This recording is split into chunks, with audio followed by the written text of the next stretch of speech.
Vamos lá, pessoal, vamos retomar aqui nossa discussão em torno ainda dos exercícios relativos aos poderes administrativos. A gente deve concluir hoje nossa lista de exercícios referente a tais poderes. Vamos retomar aquela lista que nós paramos na última aula, para dar sequência à análise, desses itens. Item 14. Vamos passar aqui a lousa para a gente ler o item. Como decorrência do poder hierárquico, o agente público pode editar atos regulamentares. O item 14 está errado, porque a prerrogativa que tem certos agentes públicos de editarem atos regulamentares, atos de execução, não está ligada ao poder hierárquico. Não está ligada ao poder hierárquico, mas sim ao poder regulamentar, que é o poder que tem o Estado de normatizar, de esclarecer leis obscuras, enfim. Então é equivocado se afirmar que esse poder de regulamentar decorre do poder hierárquico. Ele não decorre do poder hierárquico. Ele decorre do poder regulamentar. O poder hierárquico é o poder que tem o Estado de fiscalizar, de controlar, de avocar, de anular atos de quem lhe é subordinado.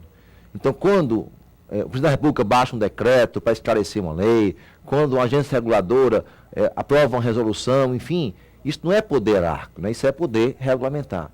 Então, é equivocado se achar que isso decorreria, essa possibilidade de editar ato regulamentar decorre do poder hierárquico. Na verdade, decorre do poder regulamentar.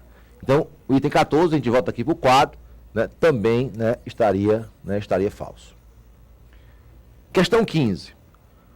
O poder regulamentar é a faculdade de que dispõe o chefe do Poder Executivo de explicar a lei para a sua correta execução, podendo restringir ou ampliar suas disposições. Ora, sabe-se que no Brasil o poder regulamentar, ele é um poder infralegal. Pelo princípio da legalidade estrita, quando o Estado, ao administrar, regulamenta, ele apenas irá se cingir ao esclarecimento da lei, ele vai apenas esclarecer a lei.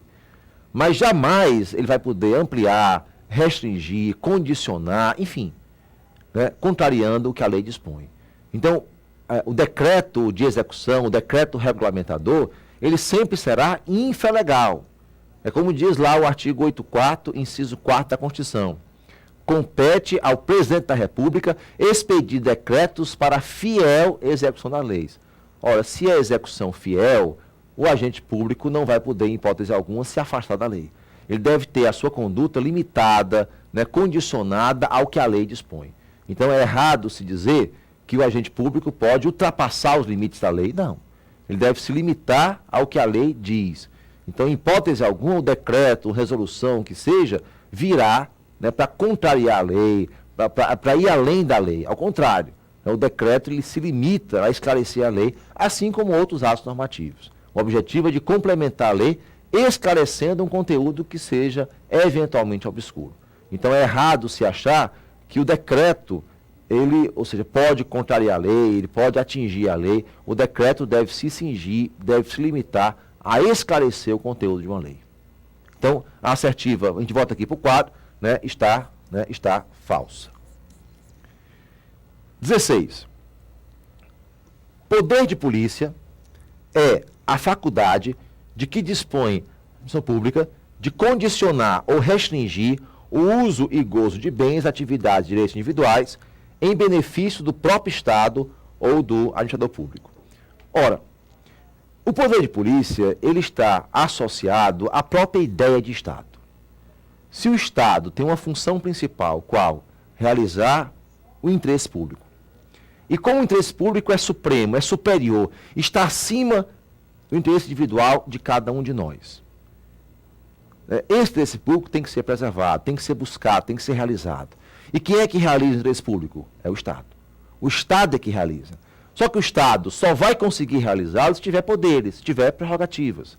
Se tiver, ou seja, uma ascendência sobre cada um de nós. Poderes esse que a Constituição e a legislação outorgam ao Estado, para que ele possa nos condicionar, para que ele possa nos limitar. Porque nós, particulares, né? Infelizmente, em algumas situações, vamos além da nossa esfera individual, causando algum prejuízo, algum gravame a terceiros. Então, desta forma, o Estado tem que ter o poder de polícia para restringir, para condicionar, para limitar, enfim. Agora, esse poder de polícia, ele sempre existe em função de um dever. Qual? Realizar o interesse público. Então, quando a questão fala, né, que em benefício do próprio Estado ou do administrador público, está errado. Não é em benefício do administrador público, é em benefício do Estado, com o objetivo de realizar o interesse público. A gente sabe que esse poder de polícia, ele se manifesta em diversas atuações humanas. É no trânsito, é na construção civil, é no funcionamento de estabelecimentos comerciais, industriais, em obras trabalhistas, enfim. Então, o poder de polícia ele é muito presente no dia a dia. Eu costumo dizer que o poder de polícia é a cara do Estado, né? Quando a gente lembra de Estado, lembra logo de imitação. E, com certeza, o poder de polícia aparece como um instrumento para que o Estado tenha meios para realizar o interesse público. Daí porque ele vai se manifestar em diversos setores. E, nesse contexto, ele sempre vai existir em prol do interesse público, em prol do Estado, e não em prol do agente que pratica aquele ato. Então, a assertiva está errada pela parte final, quando diz que também existiria em função do administrador, sempre vai existir em função do Estado, do interesse público. Vamos passar, então, à questão seguinte. O poder disciplinar é a relação de subordinação entre os vários órgãos e agentes públicos com a distribuição de funções e gradação da autoridade de cada um conforme as competências legais. Ora, é importante esse item para que a gente possa claramente diferenciar o poder disciplinar do poder hierárquico. Porque esses dois poderes, eles têm alguns traços que os aproximam. Porque ambos são poderes internos. Ambos existem em relação ao próprio Estado, à sua estrutura interna administrativa, diferenciando-se do poder de polícia, que teria um alcance maior, porque alcança os administrados em geral. Mas tanto o poder hierárquico quanto o poder disciplinar são poderes internos, que existem dentro do Estado, dentro da máquina administrativa. Só que esse conceito que a questão 17 traz está associado ao poder hierárquico e não ao poder disciplinar. Porque o poder hierárquico é esse poder que existe mesmo dentro do Estado, de um órgão subordinar-se ao outro, de um agente público subordinar-se a outro, enfim. É inerente à própria ideia de Estado essa hierarquia, porque é a hierarquia que vai propiciar o controle interno que deve-se existir. Existe nos órgãos públicos uma classificação importantíssima que todos os autores reproduzem, que leva em consideração a posição que o órgão se encontra na hierarquia estatal. Aí tem lá órgão independente, que são os órgãos de cúpula, órgão autônomo, órgão superior e órgão subalterno. Então, esses órgãos, eles subordinam-se uns aos outros. Então, existe uma hierarquia entre órgãos, uma hierarquia macro, como eu gosto de dizer, e existe uma hierarquia dentro de cada órgão, uma hierarquia micro. Se eu sou um servidor público, eu sou lotado num setor, o setor subordinação à divisão, a divisão a uma gerência, a gerência a uma diretoria, enfim. Então, existe uma hierarquia também dentro de cada órgão. Por quê? Porque a ideia do poder hierárquico que vai propiciar o controle administrativo, o controle estatal. O agente público tem que saber que os seus atos são vigiados, são controlados por um superior. Então, a hierarquia é inerente à própria ideia de Estado. E essa hierarquia está presente no dia a dia do Estado. Quando o Estado anula um ato ilegal de um subordinado, quando o superior revoga um ato inconveniente, quando o superior anula um ato ilegal, enfim. Quando o superior delega competências ou arroga competências, fiscalizando, etc. Isso é o poder hierárquico. Está ligado ao dia a dia do Estado, à sua função administrativa diária, que é inerente à própria ideia de hierarquia. Agora, o poder disciplinar, que também é um poder interno, está mais ligado à fiscalização da conduta funcional do servidor. O servidor, embora esteja adscrito à lei, deva seguir a lei, não deva se afastar da lei, deve respeitar os princípios, enfim, mas infelizmente certos agentes públicos, certos servidores públicos vão além da lei e acabam cometendo infrações administrativas. Da mesma forma que nós temos os crimes, infrações civis, nós também temos infrações administrativas, que estão basicamente previstas nos artigos 116 e 117 da Lei 8112, assim como no artigo 132, enfim. Né? Então, nesse caso, se eu sou um servidor público e pesa contra mim a acusação de uma infração administrativa, o Estado vai me processar através de uma sindicância ou através de um processo, me assegurando sempre prévia defesa, exigência de um Estado democrático de direito, para que, ao final, o Estado conclua pela minha inocência ou pela minha culpa. E se eu sou culpado, eu estarei sujeito, sim, a uma pena disciplinar, em que eu serei advertido, serei suspenso, multado, demitido, enfim. Então, o poder disciplinar, ele está associado mais à conduta do agente público no exercício das suas funções. Se ele, do ponto de vista funcional, administrativo, está agindo de acordo com a lei.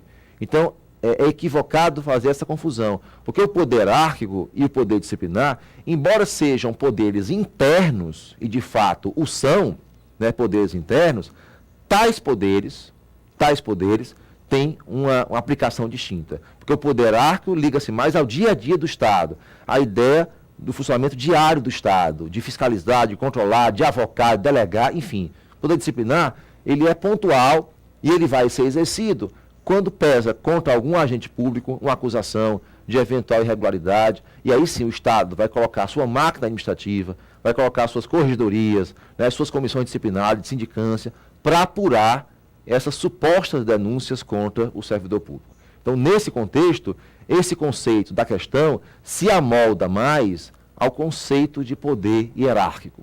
Né? A hierarquia apresenta-se, né, como um poder, né, como um meio essencial para que o Estado controle seus servidores uns aos outros. Então, com certeza, seria correto se tivéssemos aqui o poder hierárquico, que não temos. Daí porque a assertiva, né, 17 também, né, estaria falsa. E, por fim, questão 18.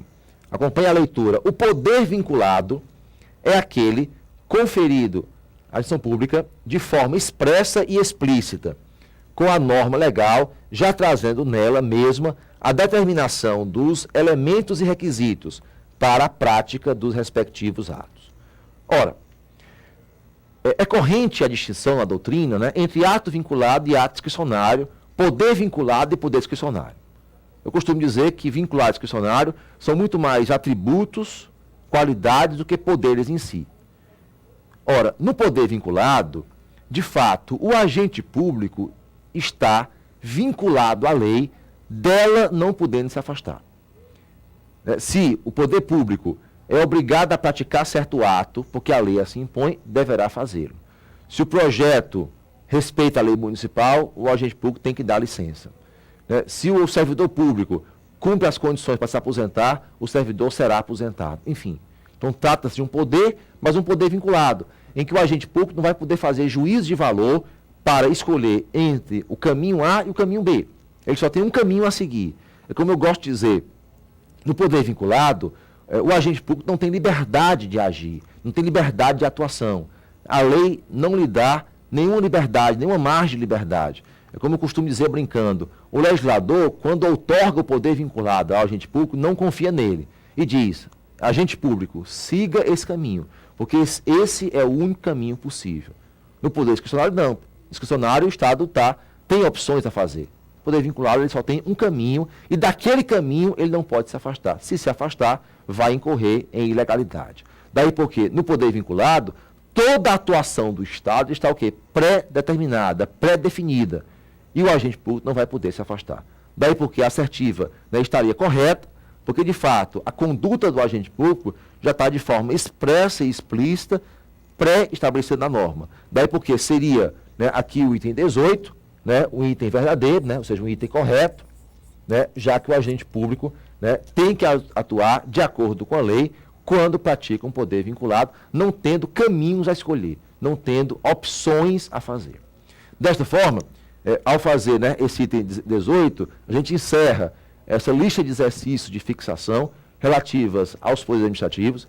É sempre importante, eu sempre gosto de dizer isso, que nos concursos públicos, né, não basta a leitura da doutrina, né, as aulas, né, dos professores, é preciso que o estudante aplique, né, os conhecimentos fazendo exercícios.